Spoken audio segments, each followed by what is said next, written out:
তৰিশ্মা মোৰ চেনেল তৰিশ্মাছ কিচেনলৈ আপোনালোক সকলোকে স্বাগতম জনাইছোঁ। আজি মই এটা কণীৰ ৰেচিপি লৈ আহিছোঁ আপোনালোকৰ ওচৰলৈ।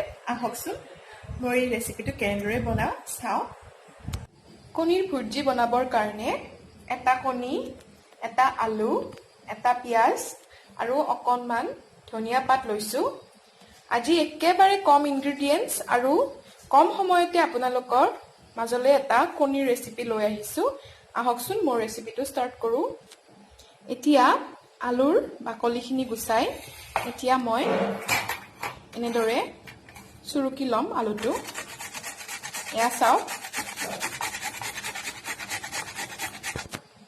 এয়া চাওক মোৰ আলুখিনি চুৰুকি লোৱা হ'ল।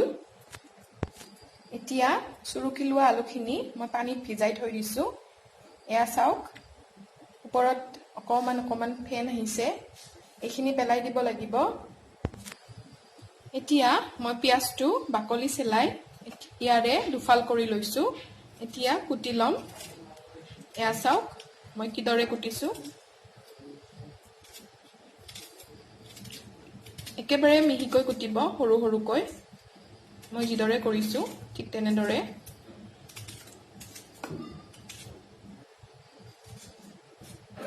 কণীৰ ভুৰ্জি বনালে পিঁয়াজটো একেবাৰে মিহিকৈ কুটিলে খাবলৈ খুবেই সোৱাদযুক্ত হয়।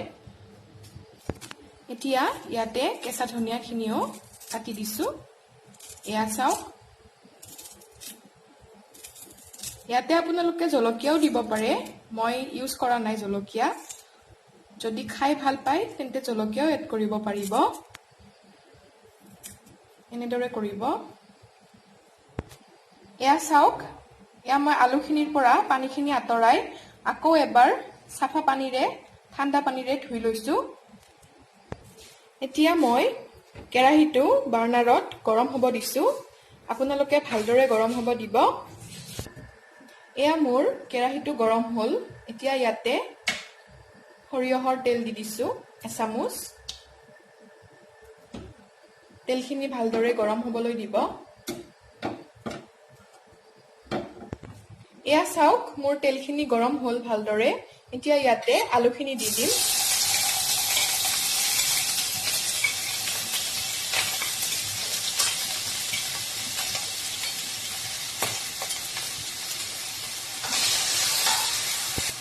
আলুখিনি দিয়াৰ পিছত এনেদৰে লৰাই দিব আৰু ভালদৰে অকণমান ভাজি ল'ব।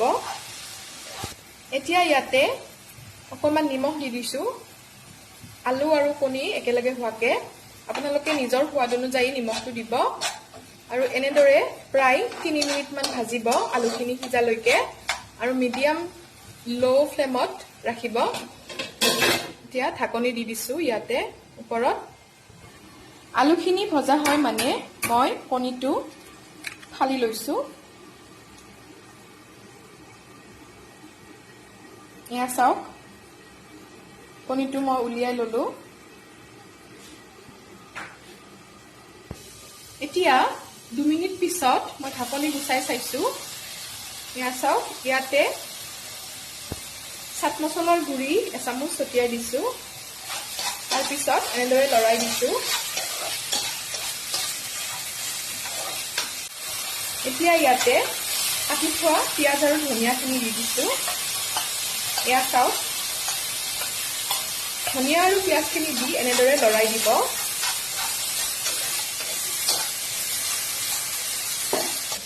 আৰু এতিয়া ইয়াতে একেবাৰে অকণমান পানী দি 2 মিনিটমানৰ কাৰণে ঢাকনি লগাই দিম। এতিয়া কণীটো মই ভালদৰে ফেটি লৈছোঁ। একেবাৰে ধুনীয়াকৈ ফেটি ল'ব। এয়া চাওক মই কিদৰে কৰিছোঁ। মই চামুচেৰে ফেটি লৈছোঁ। চাওকচোন কি ধুনীয়াকৈ ফেটা গৈছে। চামুচেৰে কৰিলেও ধুনীয়া হয়। আপোনালোকে চামুচো ব্যৱহাৰ কৰিব পাৰে কণী ফেটোতে। এতিয়া মই 2 মিনিট পাছত ঢাকনি গুচাই চাইছোঁ। এয়া চাওকচোন।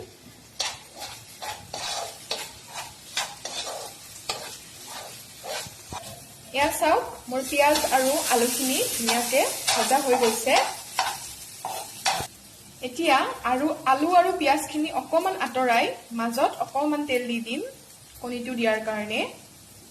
এয়া চাওক একেবাৰে অকণমান তেল দিছোঁ, প্ৰায় আধা চামুচমান তেল দিছোঁ। এতিয়া ইয়াতে কণীটো দি দিছোঁ। এয়া চাওক কি ধুনীয়াকৈ ফেটা গৈছে মোৰ কণীটো।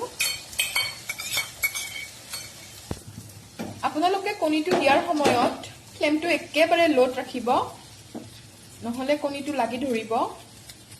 এয়া চাওকচোন মই কিদৰে কৰিছোঁ। এতিয়া চাওক মই কিদৰে লৰাই দিছোঁ, ঠিক তেনেদৰে যাতে কণীখিনি গোটেই ভাঙি যায় লৰাই দিব। এনেদৰে ভাঙিব, একেবাৰে যাতে ভুৰ্জি টাইপ হৈ যায়। চাওকচোন মই কিদৰে কৰিছোঁ। এয়া চাওকচোন মই একেবাৰে গোটেইখিনি ভাঙি দিলোঁ, একেবাৰে ধুনীয়া ভুৰ্জি হৈ গৈছে। এয়া কণীৰ সৈতে আলুৰ ভুৰ্জি মোৰ ৰেডি হৈ গ'ল খাবৰ কাৰণে। আপোনালোকে এনেদৰে বনাই চাবচোন। এটা কণীৰ পৰা অধিকখিনি আমি ভুৰ্জি পাব পাৰোঁ যেতিয়া আলু আৰু পিঁয়াজ আৰু ধনিয়া দি ভজা হয়, তেতিয়া এটাৰ পৰাই বহুখিনি আপোনালোকে বস্তু বনাব পাৰে। ভিডিঅ'টো যদি চাই ভাল পালে তেন্তে লাইক কৰিব, শ্বেয়াৰ কৰিব, ছাবস্ক্ৰাইব কৰিব আৰু বেল আইকনটো টিপি দিব নাপাহৰিব।